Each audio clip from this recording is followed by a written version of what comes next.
the most traumatizing and awakening day of my life.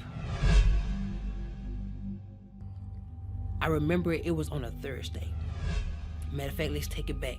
Wednesday night, I found myself looking at these different YouTube clips and watching different out-of-body experiences and different films that, they used to scare me.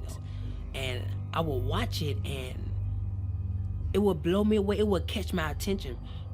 And it used to scare me so bad. I would wonder, my mind used to go in places like, God, is this stuff real? I couldn't understand it because I've never been to that place.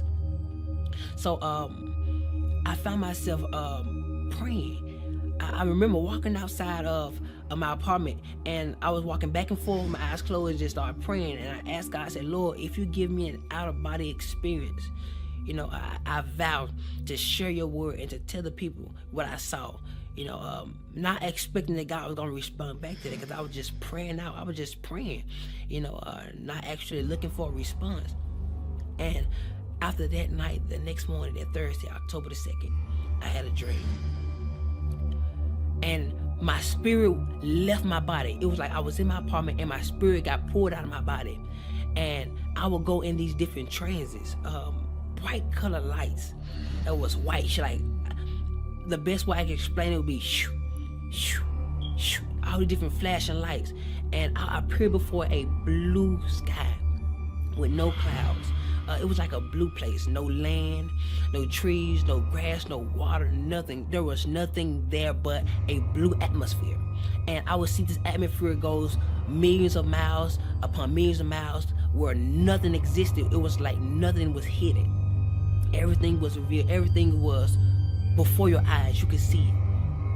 And we was in this clear kind of body form, some form of light, as you would refer to a soul or a spirit, and I could see through. It was so transparent, and in front of me was thousands among thousands similar to what I was, and thousands among thousands behind me.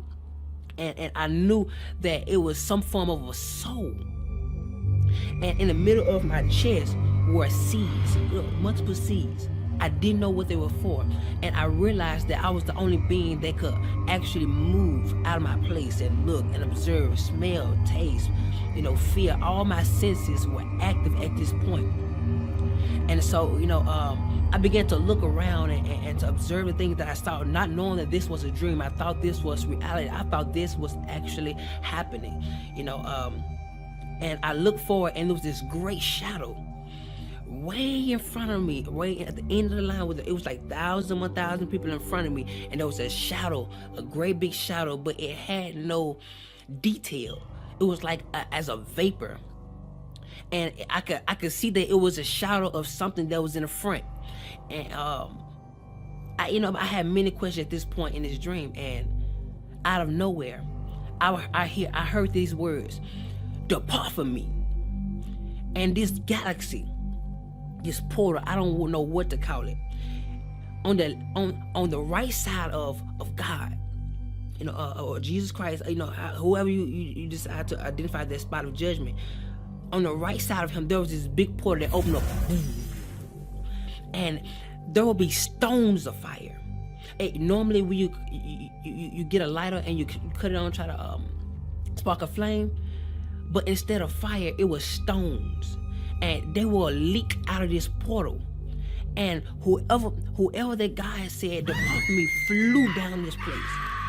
And the stones were so hot that it would burn everybody outside of that portal. On the left side of our body or our form, it would burn us. And everybody would be like, "Ooh," like as if it was so cold or so hot, you would tell somebody to close that door. It's too cold. That's how hot it was. And the portal closed. And then he sent them so fast that the screams were late. I would hear, "Ah!" Like it was like, "Depart from me," and it closed up. Then the screams come, "Ah!" And it terrified me. And then out of nowhere, something snatched us up, like we moved up the line. And I began to think, I didn't understand where we was. I'm like, oh my God, maybe this is judgment.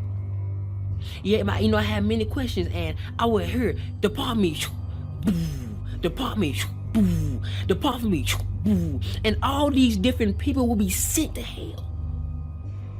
And the part that scared me the most was the people that were getting judged. You could hear when God was talking to them, and you could hear everything they got judged from. So if somebody went to hell for something that you knew you struggled with in your life, you know where you were going. And so I'm just seeing people go, shoot, sit there, boo, boo. And I'm seeing the flame, and it's just constantly burning everybody outside that haven't been judged yet. And I could hear some of the people talking to God. And I remember there was a woman, blonde hair, and God was talking to her. He said, I'm not judging you for what you put on Facebook, but I'm judging you on how everybody else received it. 300,000 people were led astray by one of her Facebook posts. And he said their blood was on her hands. And I don't know what he said, depart from me. And I'm talking about, I couldn't express how powerful his words were. It's as if he said, depart from me, and everything shook. Boom. And she was sent with great force. And the portal opened up. Boom. She was gonna fly. And it would close. And like, the screams was so late, it terrified me. People, adultery, fornication, so many different things that I could actually hear. And people in front of me were terrified because a lot of those people were struggling or went through the same situation, and they never repented. So 1,000, sent here. They were flying. They was flying so fast. I've never seen something so fast. And it got to the point where I was next in line, and he called me up, and he started talking to me. And keep in mind that our life held us hand to hand. So anything we did in our life life testified against us. So you couldn't lie because your life testified. Say, yes, you did this at this time, yes, you did. And whenever God would speak to me, you would see a big screen, like you would see as if whatever God says, it comes to life. And so he started talking to me, and he started telling me everything that I could have did better. And at this point, I'm like, okay, God, I could have did this better. I did it, I did okay with it, but I could have did better. So he began to say other things, and he brought up this specific woman. And he asked me, why didn't I forgive her? And he gave me her specific name. I'm not going to say it. He gave me her specific name. And I knew exactly what he was talking about. He asked me, why didn't I forgive her? I said, I did, God. I did forgive her. He said, well, if you forgave her, when you get on the phone and talk to her, why is it that you treat her like the situation happened all over again? And I'm like, God, but I did forgive her. He said, well, if you forgave her, why are those seeds still in your chest? And I looked down. I was like, oh my God. That's what those are for. Those are seeds of what I did in my life. The things I didn't forgive. So he was talking to me, and I was like, oh my God. And he told me, he looked at me and said, because you didn't forgive her, I didn't forgive you some of your sins. And I was like, oh my God. And he started telling me so many other things, and he ain't told me not one good thing yet. And at this point, I'm getting terrified because my mind is starting now going to a place where I'm imagining how hot this fire is going to be when this portal open. And so, I'm scared. I didn't know how to explain how terrified I was. Words can't describe. When you meet God face, words can't describe how terrifying it is to look your Creator face to face. Where there's nothing hid from Him. There's nothing. Your inner thoughts are revealed before Him. Your perception, how you feel, everything that you hosted in this body is presented before Him.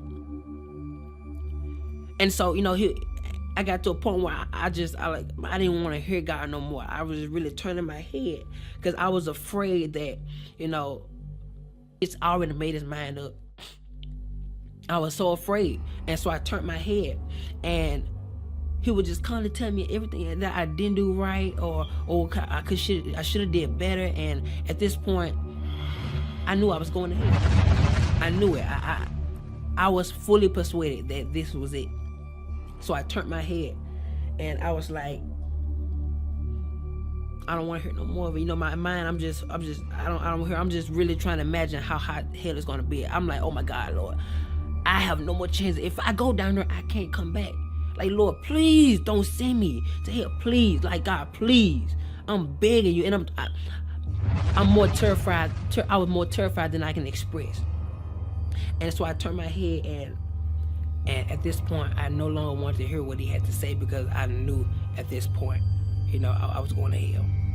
And I would have my head turned, and out of nowhere, there was this one feeling that would come over the interface of my soul. And I would turn my head, and it would go in slow motion, and the tears would fly from my face. And I looked at God, and I was looking at his judgment. What was going to be my judgment? And he looked at me, he said, face to face, you don't get a well done. You get a you barely made it. And he stepped back and said, come.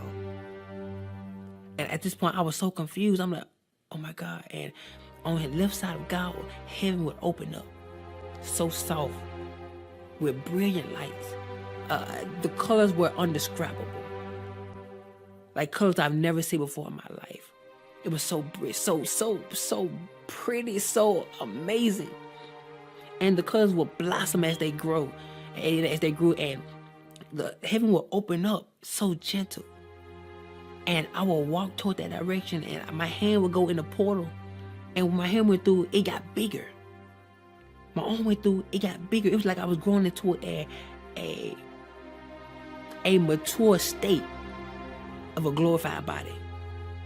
And so my leg went through, like, got bigger, and you can see how big I got on the other side, and how my soul was being transformed into a glorified body.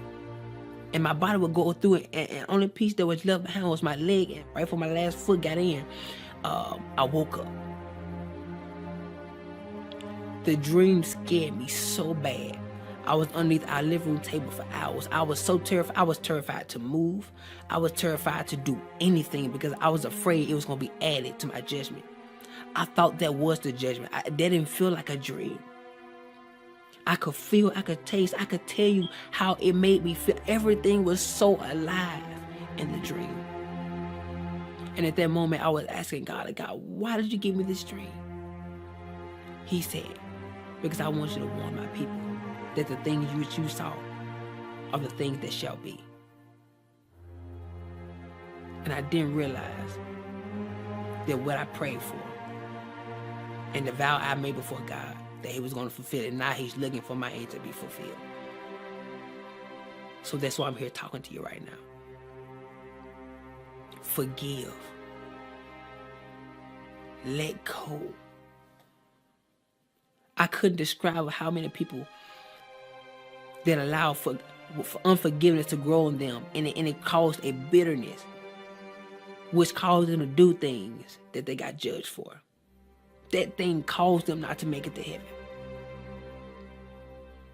I was terrified. It was so many people went to hell.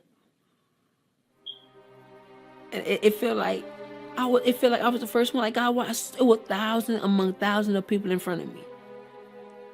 That is scary to me. So today I encourage you to get it right with God. Get it right with your fellow friends, your enemies, the church hurt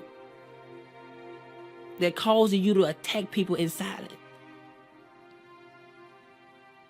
Go get it right, because hell is not worth it. God scared me so bad in this dream, but I knew it was for a reason. So today, choose love.